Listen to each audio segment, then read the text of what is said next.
முருகனுக்கு அரகரோகரா. தமிழகத்திலே முருகப்பெருமானுக்கு எத்தனையோ ஆலயங்கள் இருக்கின்றது. ஆறுபடை வீடுகள் மட்டுமல்லாமல் மருதமலை, சென்னிமலை, இப்படி எத்தனையோ கொண்டிருக்கும் இடமெல்லாம் முருகனுடைய திருக்கோவில்கள். அந்த வகையிலே இன்றைய நாளிலே நாம் ஒரு அருமையான ஆலயத்தை பற்றி பார்க்க இருக்கின்றோம். அது என்ன ஆலயம் என்றால் வள்ளிமலை முருகன் கோவில். இந்த முருகப்பெருமான் அற்புதமாக காட்சி தருகின்ற அருமையான ஒரு கோவில். இந்த கோவில் முருகப்பெருமானுடைய இரண்டாவது படை வீடான திருத்தணி முருகன் கோவிலுக்கு மிக அருகிலே இருக்கின்றது இந்த திருக்கோவில். வடார்காடு மாவட்டத்திலே அருமையாக அமைந்திருக்கின்ற இந்த கோவிலை பற்றித்தான் இன்றைய நாளிலே நாம் ஆன்மீக தகவலிலே பார்க்க இருக்கின்றோம். முருகப்பெருமான் வள்ளியை மனம் புரிந்த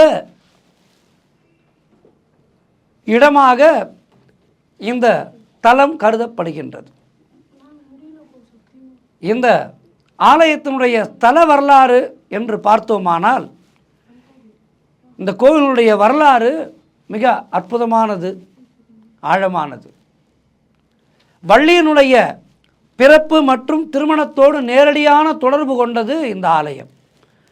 திருமாலுடைய மகள்களான சுந்தரவல்லி, அமுதவல்லி இருவரும் முருகனை மணக்க தவம் இருந்தார்கள். இதிலே சுந்தரவல்லி பூமியிலே ஒரு மான் வயிற்றிலிருந்து ஒரு பெண் குழந்தையாக பிறந்தார். வள்ளி செடி, அது ஒரு வகை கிழங்கு என்று சொல்வார்கள், சர்க்கரை வள்ளிக்கிழங்கு என்று சொல்வார்கள் அல்லவா, அதுபோல வள்ளிக்கிழங்கு. இந்த வள்ளிக்கிழங்கு படர்ந்திருந்த ஒரு குழியிலிருந்து கண்டெடுக்கப்பட்டதால் அந்த குழந்தைக்கு வள்ளியே என்று பெயரிட்டார்கள். இந்த குழந்தை கிடைத்தது ஒரு குறவர் இனத்தலைவரான நம்பிராஜன் என்ற ஒரு அடியவருக்கு இந்த குழந்தை கையிலே கிடைத்தார். ஆகவே குறவர் இன பெண்ணாக வளர்ந்தார்.